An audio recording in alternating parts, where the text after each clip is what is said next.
más rápidos que un proyectil, con una temperatura 6 veces mayor que la superficie solar.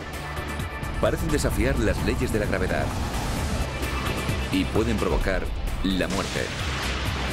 Los rayos. Les desvelaremos los espeluznantes nuevos descubrimientos.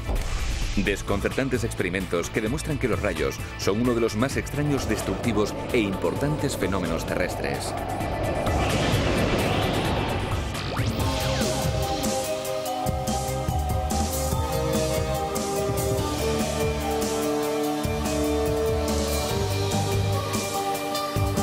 Ciencia al desnudo.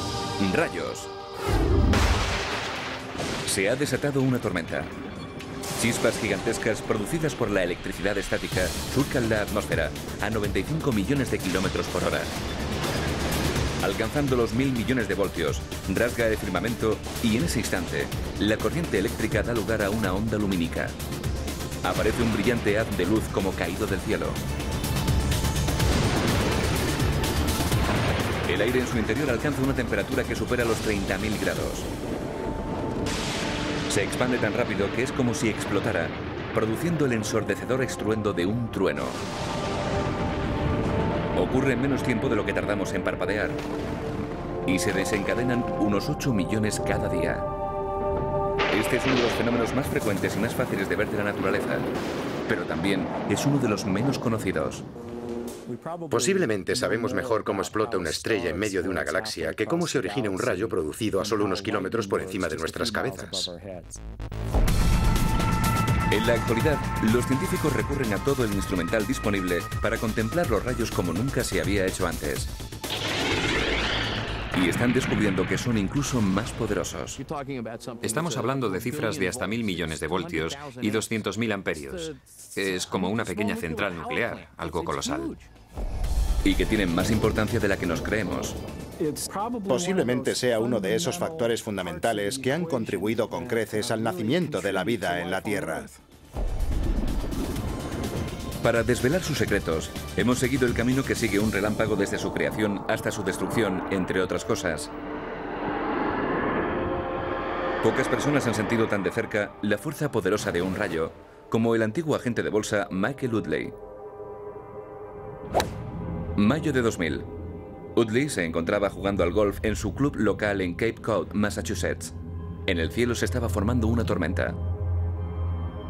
30.000 amperios de electricidad avanzaban raudos a través de la atmósfera a 95 millones de kilómetros por hora, directos hacia Utley. Había sonado la sirena de advertencia. Es lo último que recordó. Mi primer momento de consciencia tras el fogonazo tuvo lugar 38 días después. En menos de un segundo, su vida había cambiado para siempre. Cuando abrí los ojos vi que estaba en una ambulancia.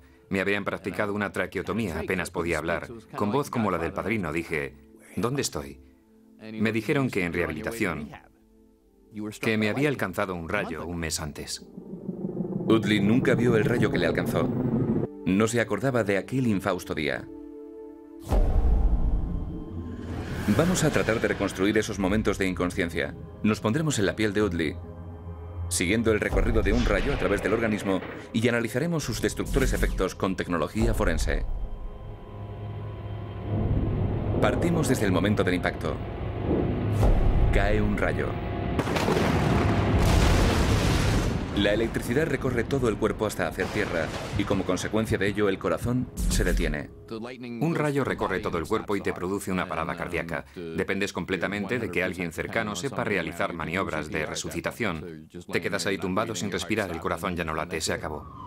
La reanimación es lo que le devuelve a la vida, pero la cadencia cardíaca sigue siendo irregular. Lo más urgente es aplicarle un desfibrilador. Esta es la sala de urgencias de la Universidad de Illinois en Chicago. Aquí es donde podrían ser enviados primero los que fueran alcanzados por un rayo en esta tempestuosa ciudad.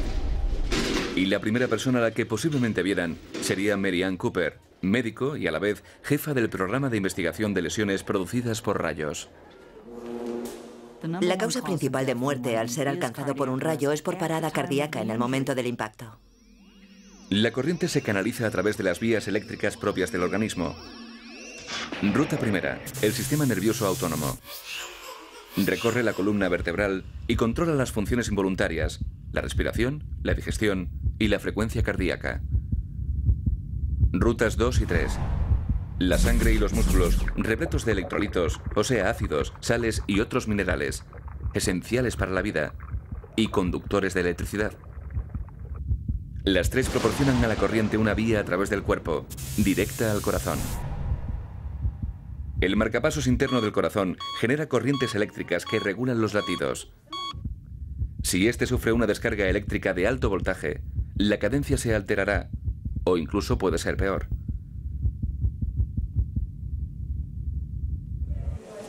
Pero contando con que se sobreviviera al impacto, el organismo podría sufrir una serie de daños anormales e irreparables. Un rayo puede provocar espasmos en los vasos sanguíneos y dejarnos temporalmente paralizados. Las extremidades suelen estar frías, con manchas. Todos piensan que es como si estuvieran muertos. Estaba completamente paralizado y no podía tragar, tampoco hablar. Mi cuerpo estaba completamente achicharrado. Para Audley, los daños nerviosos y musculares implicaban años de dura rehabilitación. Pero algunas de las secuelas duran toda la vida. Una descarga cerca de la cabeza manda corriente hacia los ojos y puede desprender la retina. El estruendo puede hacer estallar los tímpanos y en ocasiones fracturar el cráneo. Estas son las marcas de un rayo o figuras de Lichtenberg. La corriente revienta los diminutos capilares, dejando su impronta mortal en su recorrido por la piel. El mismo proceso se ha visto a veces en algún que otro campo de golf. Pero no todos los efectos de un rayo son tan fáciles de ver. En suma, no soy la misma persona con la que se casó mi mujer antes del accidente. He cambiado. Antes del rayo, Audley era instructor de esquí y un entusiasta de los deportes extremos. Solía rozar los límites y tenía una gran destreza para todo. Ahora para mí es todo un logro acordarme de dónde dejo algunos papeles. Es frustrante. Sin duda tienes que tomarte la vida de otra manera. Cuando se sobrevive a un rayo, exteriormente uno puede parecer restablecido, pero en el fuero interno se siente debilidad y dolor. Ya no suele ser lo mismo, y los médicos dicen que es casi imposible buscar una solución. Muchos supervivientes a los rayos habían asumido esta triste realidad hasta ahora. En la Universidad de Illinois, en Chicago, los científicos tienen una nueva arma para combatir la causa misteriosa de estas dolencias. El Dr. Keith Thalbor dirige la investigación. La anatomía de este paciente es normal. La materia gris está perfectamente en su sitio y también la materia blanca. Ambas son simétricas y con el tamaño adecuado para un paciente de esta edad. Sin embargo, esta resonancia corresponde a la de un superviviente a un rayo. Le cuesta mantener la atención por momentos y sufre irritabilidad y pérdidas de memoria. Pero si hacemos caso a las imágenes, no hay nada extraño. ¿Son, por tanto, los síntomas simplemente psicosomáticos? Quizá no. Una resonancia normal es una secuencia de imágenes fijas del cerebro. Una resonancia funcional es una imagen animada. Gracias a esto, los médicos pueden observar el cerebro en plena acción. ¿Puede una resonancia funcional arrojar nuevas luces acerca de los misteriosos síntomas de este paciente? Hemos sometido la tecnología a prueba. 2 sujetos, uno superviviente a un rayo y una persona voluntaria. Ambos han tenido que leer el mismo texto. Pero el cerebro del superviviente al rayo se comporta de forma muy diferente. Observamos que hay más actividad en el lóbulo temporal izquierdo, el área asociada con la comprensión lectora. Por contra, no vemos actividad en el lóbulo frontal izquierdo, área que tiene que ver con la articulación del lenguaje. Por tanto, los patrones de activación en este paciente para nada están respondiendo con normalidad en estas zonas asociadas con la lectura. Las áreas rosadas muestran que la víctima de un rayo no solo utiliza una parte diferente del cerebro, sino que además requiere un mayor gasto de energía para completar el test. La tarea le resulta mucho más dificultosa que a un individuo normal. ¿Pero por qué? En un cerebro normal, las corrientes eléctricas transportan órdenes e información a lo largo de la red nerviosa. La corriente llega a un espacio discontinuo, llamado sinapsis, desencadenando una liberación química, la de los neurotransmisores. Un receptor lo recibe en la otra parte y envía el mensaje. Pero si se es electrocutado por un rayo, esta red puede alterarse. La corriente tiene que tomar entonces una ruta indirecta. Por ahora, el Dr. Thalbor y su equipo están en los primeros estadios de su investigación.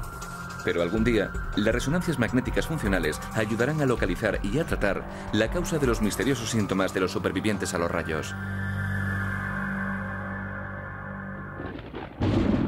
Un rayo deja un reguero de destrucción letal desde el cerebro hasta el corazón. Nada se libra. Pero a pesar de esto, el 90% de las víctimas de un rayo sobreviven.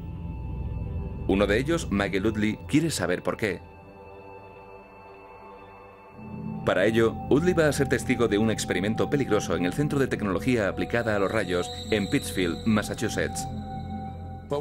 Lo que estamos haciendo es ver cómo se desplaza un rayo a través de la superficie del cuerpo humano. El ingeniero jefe Andy Plumer se encarga de testar y diseñar los sistemas de protección. Su cometido de hoy, aplicarle a este maniquí una descarga de 1 millón de voltios y recrear esos segundos decisivos que cambiaron la vida de Michael para siempre. Pienso que es la corriente suficiente para hacer que un corazón se pare. Yo opino lo mismo. A pesar de que tome tierra en un 90%, la corriente restante es más que suficiente. Simulan las condiciones de un campo de golf. Udley sostenía un palo de golf. El metal conduce la electricidad. Era un día caluroso y estaba sudando. Otro elemento conductor. ¿Pueden estos dos elementos ser la razón de haber sobrevivido?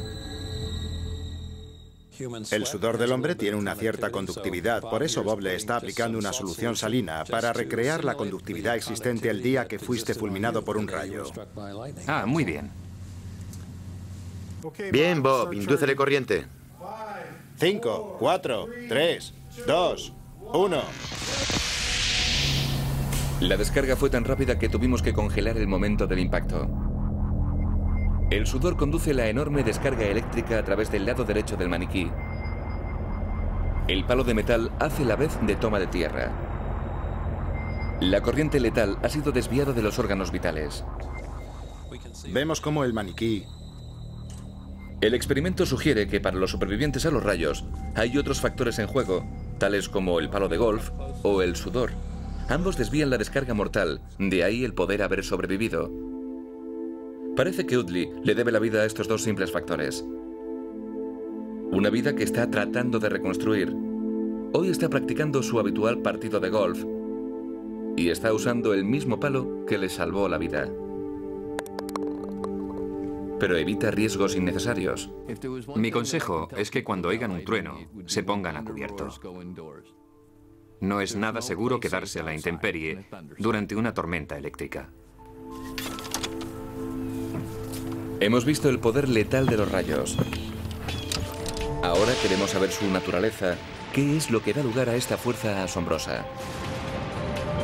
Esto nos ha llevado a uno de los lugares más tormentosos del planeta. Y es donde se producen algunos de los aparatos eléctricos más espectaculares.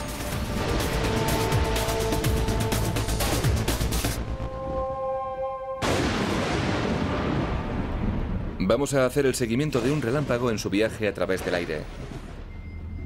Ya hemos visto lo que ocurre cuando una tormenta libera su potencia descomunal. Ahora retrocedamos hasta los momentos previos al desencadenamiento de un rayo, para así investigar qué da lugar a este misterioso fenómeno.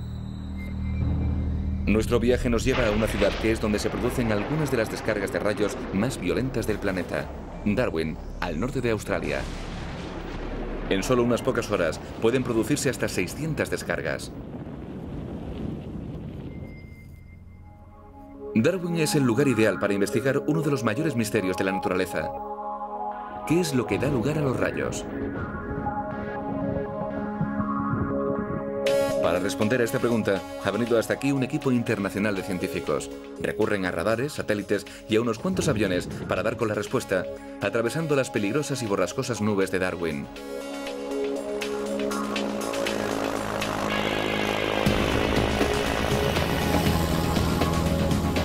El cóctel explosivo de calor y aire tropical húmedo origina unas nubes fuera de lo normal. Llamadas cumulonimbos, pueden alcanzar los 12 kilómetros de altitud y desplazarse a 90 kilómetros por hora. Volamos a 21.000 metros, el doble de un avión de pasajeros. Por encima de la tormenta, un antiguo avión espía ruso reconvertido recoge datos de las nubes que sobrevuela. Porque justo en este momento, y dentro de esta nube, se está gestando un rayo. Saber cómo se generan ha intrigado a los científicos durante siglos. Pero todos están de acuerdo en que actúa como un gigantesco generador de electricidad. Dentro de la nube, diminutas gotas de agua ascienden, se congelan y caen en forma de hielo. Se produce una fricción entre ellas. La carga eléctrica de las partículas se transfiere de unas a otras. Las partículas de agua o hielo que previamente eran neutras, ahora reciben una carga positiva o negativa. Las partículas negativas descienden a la parte inferior de la nube y las positivas ascienden a la parte superior, quedando separadas las cargas positivas y negativas. Cuando vuelven a juntarse es cuando se produce el rayo. Esta es la teoría, pero la realidad es aún más sorprendente. El aire no es un buen conductor. La electricidad no puede viajar por él con facilidad. Para que la corriente se desplace, la estructura de los átomos del aire debe alterarse. Y esto exige millones, incluso miles de millones de voltios. Los científicos surcan los cielos en pos de estas cargas eléctricas descomunales. Y a veces ni siquiera se encuentran entre los nubarrones que encapotan la ciudad de Darwin. En la formación de un rayo hay un proceso que se nos escapa. Es un rompecabezas fascinante para el físico Joe Dyer, del Instituto de Tecnología de Florida. Los rayos son un asunto peliagudo y se llevan estudiando desde los tiempos de Benjamin Franklin. En estos 200 años aún no hemos respondido a las grandes dudas. ¿Cómo actúa un rayo? ¿Cómo se generan en medio de las tormentas? ¿Cómo consiguen propagarse a través del aire desde arriba en el cielo, que es donde se generan, hasta kilómetros más abajo, a nuestros pies? Una cosa sí es segura. Los rayos son electricidad estática, la cual podemos producir en casa. Voy a quitarme las botas y a continuación voy a frotar mis pies contra la alfombra. Cuando hago esto, la fricción produce una separación de la polaridad. La carga positiva queda en una parte y la negativa en otra. Cuando las cargas se separan, estas tienden a atraerse. Entonces se produce un gran campo eléctrico y con esto ya se puede originar una chispa. Pensamos que algo parecido es lo que tiene lugar dentro de una nube tormentosa cuando se origina un rayo. Crear una corriente a través de esta cortísima distancia requiere unos 25.000 voltios. Sin embargo, un relámpago puede alcanzar los 200 kilómetros de longitud. Lograr una corriente eléctrica entre tal distancia requiere millones de voltios. Una descarga tan brutal que hasta ahora ningún científico ha conseguido dar con ella. Uno se pregunta dónde se encuentra el punto equivalente a mi dedo que concentra la carga que da lugar a un campo eléctrico y que desencadena la chispa.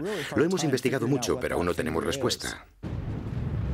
Las tormentas eléctricas son fenómenos peligrosos y, por otra parte, impredecibles. Por eso, acercarse lo suficiente para tomar mediciones es virtualmente imposible. Si los científicos no pueden llegar hasta la tormenta, el Centro Internacional de Investigación de Tormentas de la Universidad de Florida se encarga de traer las tormentas a los científicos. Lo que hacemos es provocar relámpagos utilizando cohetes. Así conseguimos desencadenar un rayo.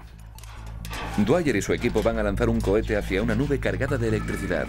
Iniciamos lanzamiento, activando el cohete. 5, 4, 3, 2, 1, fuego. Lleva atado un hilo de cobre que va a actuar de pararrayos. Millones de voltios van a pasar como una centella de la nube a la Tierra. Dwyer utiliza los datos recogidos para investigar cómo se propaga un rayo por el aire. Y trata de buscar la respuesta en el espacio exterior.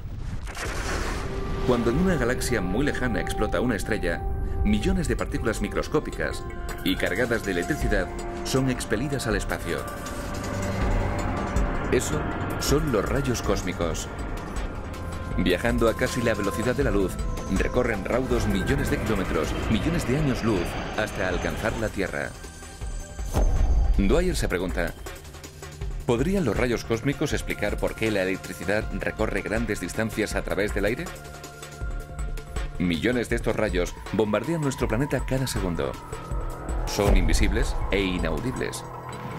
Pero cuando un rayo cósmico atraviesa la atmósfera, altera momentáneamente la estructura molecular del aire, Esto produce rayos X, o sea, radiaciones electromagnéticas cuya longitud de onda sí se puede medir. ¿Son los rayos cósmicos la pieza que faltaba cuando se produce un relámpago? Suena a ciencia ficción. Incluso a Dwyer, ya de por sí optimista, le parece atrevido. Con nuestro primer rayo realizamos mediciones de rayos X, pero no miré los resultados hasta 2 semanas después. No pensaba que hubiese nada interesante. Cuando lo vi en la pantalla, figuraba un incremento en el gráfico de rayos X justo cuando el rayo se produjo. Así que pensé, ¿cuál es la probabilidad de que esto ocurra? Me fijé en el siguiente rayo y vi que había otro pico aún mayor. Pasé al siguiente y volvió a ocurrir lo mismo. Cada pico en la gráfica correspondía a un rayo. Cada vez que figuraba un incremento de rayos X, en ese momento nuestro instrumental registraba la caída de un rayo. Para Dwyer era una pista. Algo estaba alterando la estructura de los átomos del aire. Él pensaba que podían ser los rayos cósmicos. Durante siglos hemos pensado que el rayo es una descarga eléctrica más, como la que produce mi dedo al tocar un pomo metálico. De repente vimos que era una idea equivocada. Si Dwyer está en lo cierto, cuando un rayo cósmico alcanza una nube, causa una gigantesca y a la vez breve descarga eléctrica, suficiente para hacer saltar una chispa, pero demasiado efímera como para poder medirla. El rayo avanza veloz hacia la Tierra. Estas partículas extremadamente aceleradas chocan con las moléculas del aire, provocando su fragmentación. Durante una fracción de segundo, el aire se convierte en eléctricamente conductivo y proporciona una vía de transmisión de corriente. En ese momento se desencadena el rayo. Una columna de carga eléctrica negativa sale disparada de la parte inferior de la nube. Se dirige hacia el suelo de forma casi instantánea. Tarda solo una millonésima de segundo. Conforme se aproxima, produce un extraño efecto en la superficie del suelo. Las partículas positivas del terreno o de sus objetos son atraídas hacia arriba, hacia las negativas. Una nube tormentosa puede dar lugar a docenas de estos canales positivos y negativos. La mayoría no logra conectarse. Pero cuando lo hacen, millones de voltios recorren como centellas la distancia entre la nube y el suelo. Los rayos realizan una trayectoria tanto ascendente como descendente. Cuando el aire recibe la carga, vemos un relámpago y a continuación produce un estruendo. En las siguientes milésimas de segundo, la carga restante de electricidad de las nubes sube o baja a través del canal. El relámpago parece producir destellos. Se debe a que se ha producido más de un rayo. Y todo esto ocurre unas 8 millones de veces al día, 100 por segundo. Los rayos son unos de los fenómenos más habituales de la naturaleza. Y si las teorías de Dwyer están en lo cierto, son también unos de los más increíbles.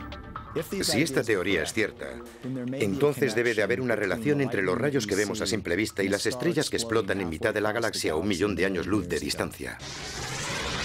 En menos de medio segundo hemos pasado del rayo hacia la chispa, del impacto a su origen. Mientras seguíamos la trayectoria de un relámpago, ahora veremos el momento posterior al impacto. Entraremos en un mundo misterioso de bolas de fuego, ovnis y apariciones espectrales. Hemos seguido el recorrido de un relámpago en su viaje a través de la atmósfera. Nos hemos retrotraído hasta sus orígenes y hemos investigado el terrible momento del impacto. Ahora nuestra curiosidad nos llevará a los momentos posteriores a la caída de un rayo, a ese mundo fantasmal que parece sacado directamente de un cómic de ciencia ficción. 19 de marzo de 1963. Vuelo 539 de la Eastern Airlines, procedente de Nueva York y con destino a Washington. 5 minutos después de la medianoche, el avión se topa con una tormenta. Se oye una gran explosión y se produce un gran destello. Segundos después, una bola brillante surge de la cabina del piloto. Esa bola blanca azulada recorre flotando el pasillo y avanza despacio hacia la cola del avión. Una vez que llega hasta la parte trasera, desaparece.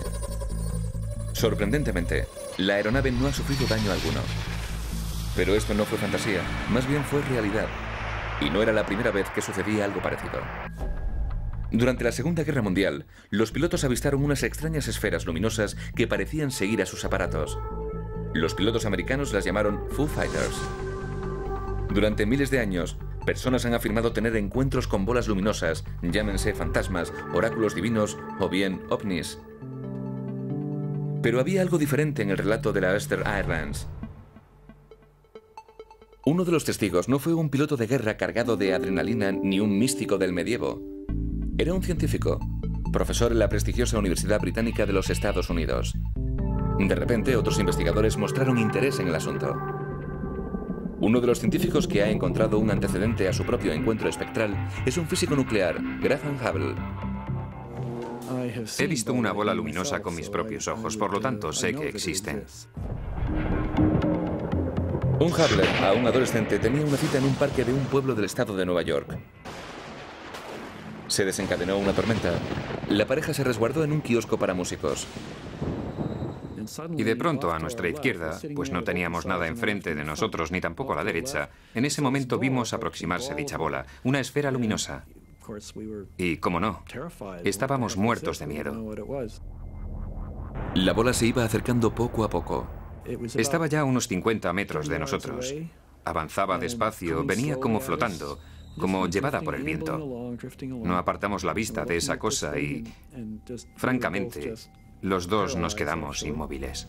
Para su horror, la bola entra en el kiosco, desciende y pasa a ras del suelo muy cerca de los pies de la pareja, emitiendo un sonido extraño. El ruido que producía era parecido al de una cerilla al encenderse. Ya en la parte opuesta del kiosco, la bola se eleva y sigue desplazándose por mitad del campo. Se levantó unos 6 metros del suelo, se alejó unos 5 metros, luego 10 y se dirigió hacia la oscuridad. Pero entonces, repentinamente, se estrelló contra el suelo y se apagó, sin hacer ruido alguno. La experiencia de la bola luminosa dejó a Hubble intrigado para el resto de su vida. Se ha dedicado a recopilar relatos de fenómenos parecidos. Hay muchos acerca de bolas luminosas, bolas que caían del cielo, que explotaban. Emitían zumbidos, rotaban, flotaban y se elevaban repentinamente. Hay quienes las han visto atravesar objetos sólidos sin dejar marca alguna. No existe una teoría fundada que afirme su existencia, que explique las apariciones de bolas luminosas. Algunas hipótesis intentan explicar una o dos de las características de dichas bolas, pero ninguna, absolutamente ninguna, ofrece una explicación fehaciente. Una de las personas que ha examinado todas las pruebas, que ha investigado todas las hipótesis, es el físico Mark Stenhouse. Hay probablemente el mismo número de teorías que de científicos dedicados a investigarlas. Pero hay un aspecto en el que casi todos están de acuerdo. Las bolas de fuego son posiblemente plasma. El plasma es la forma de materia más común en el universo.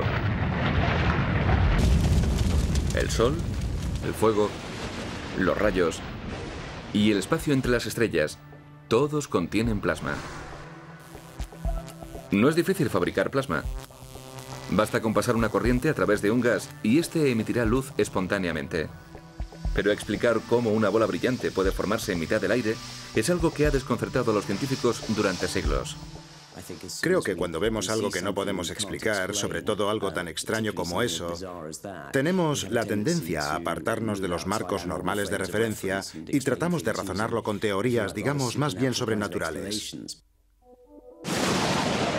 Una de las teorías más acertadas acerca de las bolas luminosas afirma que son producidas por un fenómeno inusual conocido como rayo en collar. Esta imagen muestra cómo un relámpago resulta ser una secuencia de breves destellos. Algunos científicos afirman que un rayo globular es una parte de plasma que se ha separado del relámpago. Pero surge un gran problema. Hay testimonios que hablan de bolas que duran varios minutos, cuando en realidad su destello dura menos de un segundo. No conocemos manera alguna de crear plasma en la atmósfera relativamente duradero que aguante varios segundos. El plasma emite una cantidad ingente de energía. Por eso es imposible que se mantenga tanto tiempo brillando. Si el rayo globular no forma parte del relámpago, ¿podría ser tal vez resultado de este? Esta roca de tan atípico aspecto son los restos solidificados producidos por un rayo. El rayo cae sobre terreno de sílice. Calor y electricidad recorren su superficie. Todo lo que encuentra a su paso se funde formando una hilera tubular. Esto es cristal producido por la naturaleza. Se le denomina fulgurita y se encuentra incluso a 5 metros de profundidad. Al tiempo que se forma ese tubo, polvo es enviado a la atmósfera. La detonación es proporcional a sus efectos. ¿Puede ser algo tan elemental como el polvo ser la clave a todos estos siglos de misterio? Experimentos de laboratorio muestran que una diminuta bola de polvo, conservando su forma, activa la zona de alrededor con carga eléctrica. Eso podría explicar el relato de Hubble, pero no el de la Esther Airlines. Es muy difícil de imaginar cómo un proceso químico espontáneo pueda, de hecho, tener lugar dentro de la cabina de un avión. Por tanto, las bolas luminosas siguen siendo un misterio. Pero aunque la ciencia no pueda descifrar ciertos secretos, las bolas luminosas podrían convertirse en algo más que mera curiosidad. Es incluso posible que alberguen la clave de una nueva fuente de energía. Desde luego contienen energía. Ya el simple hecho de brillar es suficiente para necesitar una fuente de energía. Y si pudiéramos aprovechar dicha energía, ¿quién sabe lo que el futuro pudiera depararnos? Las bolas luminosas seguramente existen. Para eso, o bien tendremos que recurrir a la física de una forma que jamás nos hubiéramos imaginado, o tal vez sean un fenómeno aún por descubrir, para el cual haga falta una nueva tecnología o un nuevo planteamiento de la física. El misterio de las bolas luminosas aún está por resolver. Pero no es el único fenómeno extraño que tiene lugar momentos después de producirse un rayo. Miremos por encima de las nubes. Y la historia será aún más enrevesada. Oye, ¿qué era eso? ¡Oh, sí! ¿Habéis visto eso? En nuestro viaje siguiendo el recorrido de un relámpago, nos hemos aventurado a traspasar las fronteras de la ciencia. Pero este es solo el comienzo. Segundos después de caer un rayo, muy por encima de la nube que lo origina, tiene lugar un nuevo fenómeno extraño. 6 de julio de 1989. Físicos de la Universidad de Minnesota prueban una nueva cámara nocturna. La van a utilizar en un experimento innovador a gran altitud. Giran la cámara de forma aleatoria hacia el este, apuntando a algunas estrellas y a lo que parece ser una tormenta eléctrica lejana. Cuando rebobinan la grabación, hay algo que les llama la atención. Dos haces luminosos en forma de embudo. Duran únicamente unas milésimas de segundo. El equipo calcula enseguida que los destellos se originan a 30 kilómetros por encima de las nubes y tienen la sorprendente longitud de 20 kilómetros. Por pura casualidad, habían capturado algo novedoso para la ciencia. Desde su laboratorio de investigación de la Duke University en Carolina del Norte, el profesor Steve Kammer se dedica a buscar estas extrañas formas espectrales. Es fascinante formar parte de algo totalmente nuevo, que nunca nadie ha tenido la oportunidad de ver. Y lo sorprendente es que esos fenómenos estaban ahí desde siempre, y nadie era consciente de ellos. Las dos columnas luminosas parpadean justo encima de una tormenta lejana. ¿Pero qué son en realidad? Por todo el mundo, científicos dedicados a estudiar los rayos tratan de averiguarlo, pero no tienen que irse muy lejos. Científicos revisan cientos de horas de imágenes tomadas desde la cámara externa de un transbordador espacial. Para su asombro, han dado con docenas de apariciones como esta, esperando a dar con su causa. Han apuntado cámaras nocturnas hacia el cielo. Aviones de gran altitud han volado por encima de las tormentas y no han tardado en grabar miles de avistamientos. Todos estábamos sorprendidos de la frecuencia con la que se daban. Son esos casos típicos en los que te pones a buscar algo y de repente te encuentras con montones de ellos. Los científicos lo denominan duendecillos por su apariencia efímera y fantasmagórica. Dan la sensación de estar bailando por encima de las nubes durante la oscuridad de la noche. En grupos de 2 o 3 duran menos de una 10.000ª de segundo. Investigadores de la Universidad de Alaska Fairbanks calculan que ocurren en la mesosfera, entre los 40 y 90 kilómetros de altitud, y llegan a alcanzar los 50 kilómetros de anchura. Las observaciones sugieren que los duendes tienen que ver con los rayos. ¿Pero en qué? En un campo de Carolina del Norte, una antena recoge las señales de radio producidas por un rayo. Steve Kammer la utiliza para escuchar las ondas de radio producidas por cada uno de los rayos. El instrumental es tan sensible que puede detectar el aparato eléctrico de cualquier parte de la Tierra. Cada una de estas gráficas representan las señales de radio producidas por un rayo en alguna parte del planeta. Kammer se sirve de estos datos para medir el tamaño de cada rayo y los compara con los registros de duendes de otras estaciones de seguimiento. Aparece una gráfica. Los duendes aparecen fracciones de segundo después de caer un rayo, pero solo tras los relámpagos que resultan ser más potentes. Kammer cree que esta ingente liberación de energía provoca una alteración en la capa superior de la atmósfera. Esta imagen a cámara lenta, la hasta ahora conseguida con mayor resolución de un duende, corrobora la teoría de Kammer. A 70 kilómetros de altitud, la carga eléctrica se incrementa momentáneamente. Eso desencadena una chispa gigantesca. Millones de partículas cargadas de electricidad salen disparadas a 10.000 kilómetros por segundo. Los duendes suelen estar a unos 65 kilómetros de altura. La base puede que esté a 40 kilómetros y la parte superior a unos 100-110 kilómetros. Los duendes aparecen en todas las formas y tamaños, desde los llamados bomba A, de unos 100 kilómetros de diámetro, hasta los más larguiruchos, de menos de 1,5 kilómetros de ancho, denominados A dieta.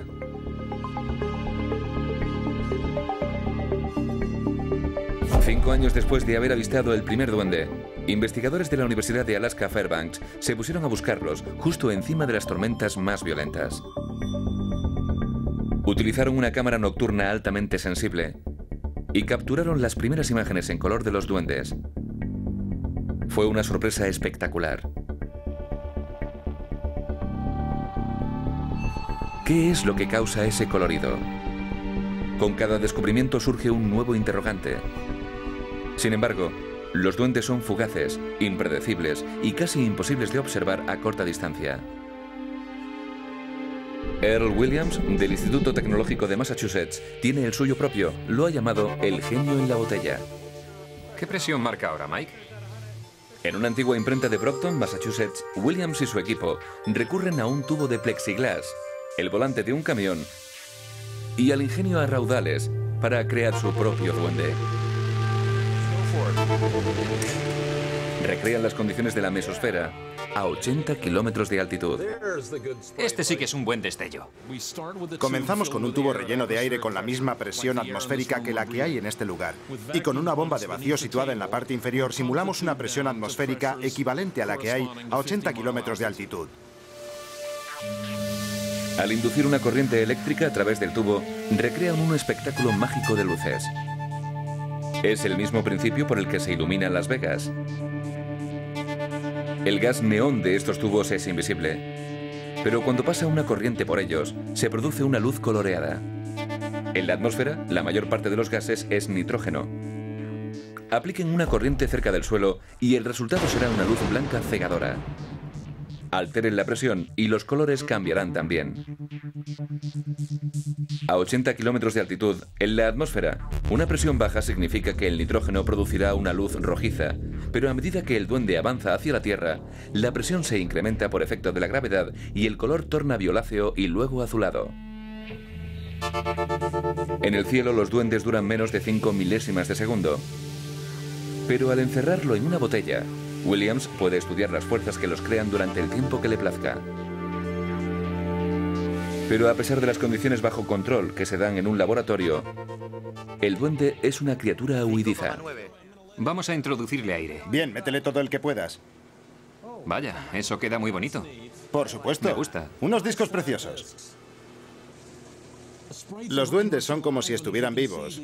Por las formas que adoptan dentro del tubo, parecen seres vivos. Se mueven y dan vueltas, no están nada quietos. ¡Qué bonito! Fijaos. El tubo le permite a Williams sumergirse en el mundo misterioso de los duendes.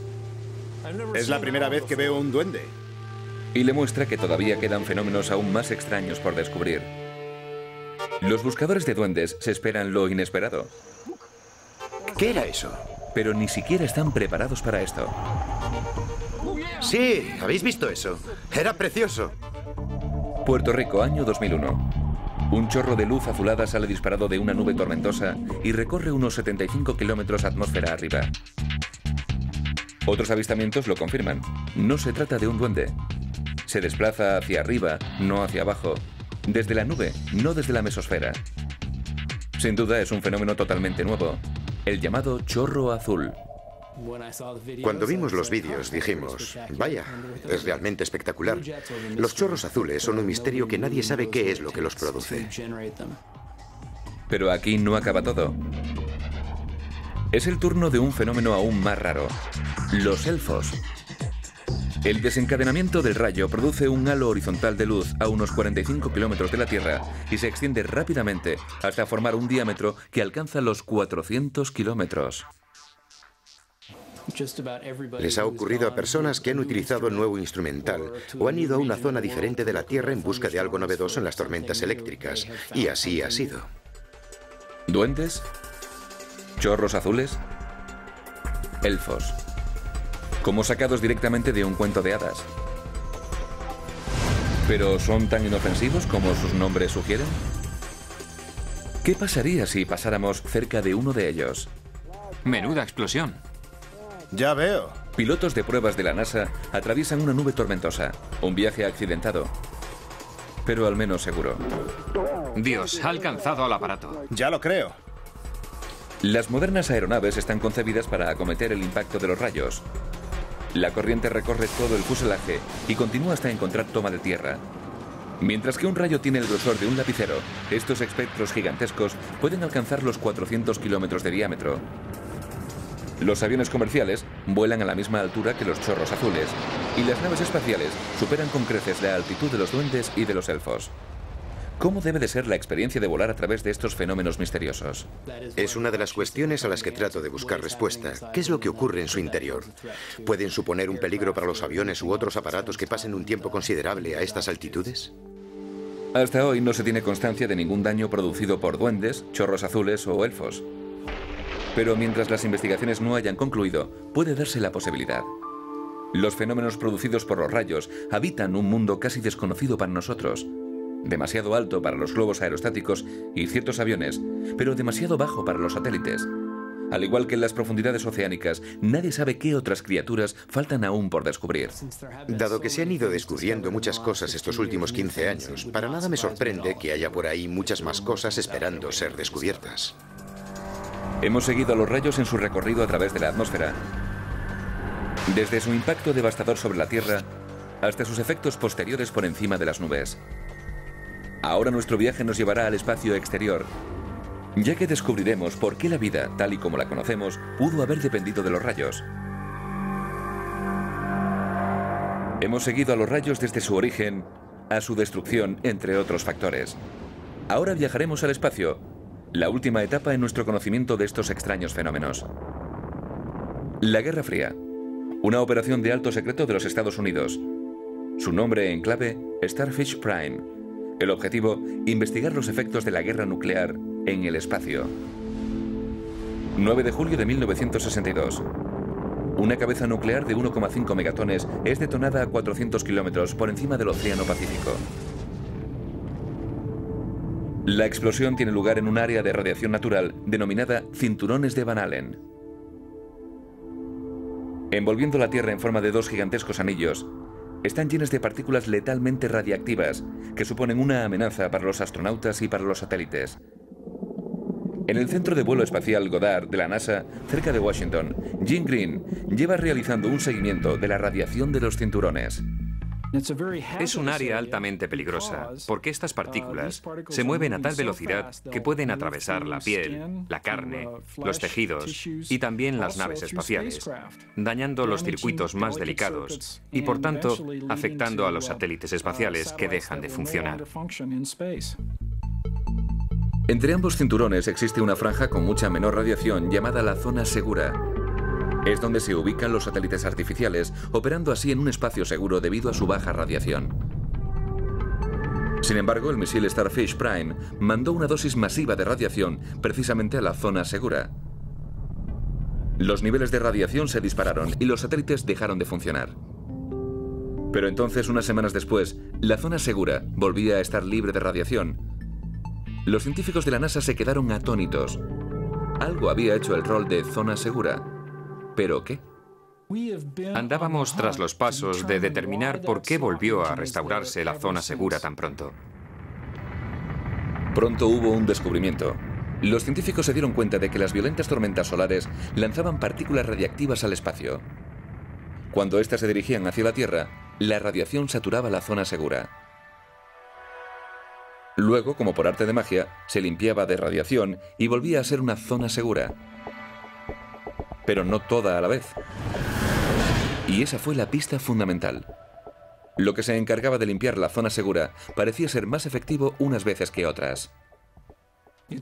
Es más intenso en el lado diurno que en el nocturno y a su vez es más intenso en verano que en invierno. La causa apuntaba hacia el Sol. El año 2004, Green le echó un vistazo a una revista y todo cambió.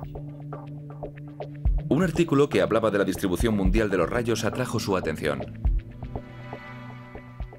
Esos excepcionales mapas de la distribución de rayos cambió la idea que yo tenía acerca de dónde se originaban los rayos. Ese artículo atrajo inmediatamente mi atención.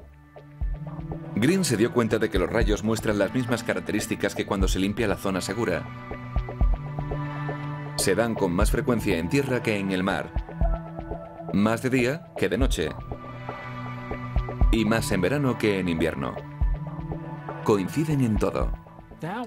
Ya en aquel entonces pensábamos que tenía que estar relacionado con fenómenos terrestres. Y cómo no, el único que sepamos que entra en el espacio son solo los rayos. Pero ¿cómo podían los rayos afectar desde la Tierra a la zona segura situada a 7.000 kilómetros? Un rayo se abre paso a través del aire. No solo produce luz y sonido, también ondas de radio. Enciendan la radio cuando haya una tormenta cercana y verán cómo se producen interferencias. Pero acóplenle un receptor multifrecuencia y oirán algo más que un chisporroteo. Este zumbido fantasmagórico es el sonido que producen las ondas de radio cuando viajan a través del espacio. Lo que estamos escuchando son rayos esféricos.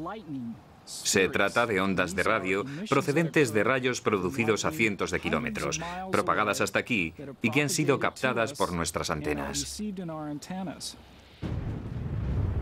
Green ha deducido que estas ondas de radio son el eslabón perdido, lo que conecta los rayos de la Tierra con la zona segura del espacio. Nunca habíamos caído en la influencia que la Tierra tiene en el espacio. En 2005, Jim y su equipo formularon una nueva teoría, aún más atrevida. Menos de un segundo después de que un rayo tome tierra, sus ondas de radio alcanzan los cinturones Van Allen. Allí entra en contacto con las partículas cargadas de electricidad, la radiación. Obliga a las partículas a salir de la zona segura. Así pues, se elimina la radiación y esta franja retorna a la normalidad. En el pasado, cuando hablábamos de los rayos, siempre traíamos a colación su faceta destructiva. Pero me parece que ahora estamos descubriendo muchos de sus aspectos beneficiosos. Si Green está en lo cierto, sin los rayos, la zona segura estaría saturada de radiación. Los satélites se estropearían y tendríamos que prescindir de muchas cosas de las que ahora dependemos. Las comunicaciones planetarias, los sistemas de navegación, los teléfonos móviles, internet, la televisión por satélite, todo dejaría de funcionar. La vida, tal y como la conocemos, sufriría un parón. Si en un futuro dejaran de caer rayos, eso tendría una repercusión dramática en nuestro estilo de vida actual. Son posiblemente uno de esos elementos fundamentales de entre los muchos factores que contribuyen a la vida en la Tierra. Los rayos. Durante millones de años han acompañado a nuestras visiones más tenebrosas. Han infundido terror a los mitos más antiguos. Ahora estamos más cerca que nunca de desvelar sus secretos. Y cuanto más descubrimos, aún más los rayos superan nuestras expectativas. Sus orígenes tal vez se remonten a antes de la existencia del mundo. Pueden adoptar formas extrañas y crear deslumbrantes espectáculos de luces. Los rayos son destructivos, bellos y esenciales para la vida tal y como la conocemos. El increíble viaje de un rayo. Desde el espacio exterior hasta los órganos internos del cuerpo humano. Vital y mortal. Destrucción y creación. Todo en menos de lo que tardamos en parpadear.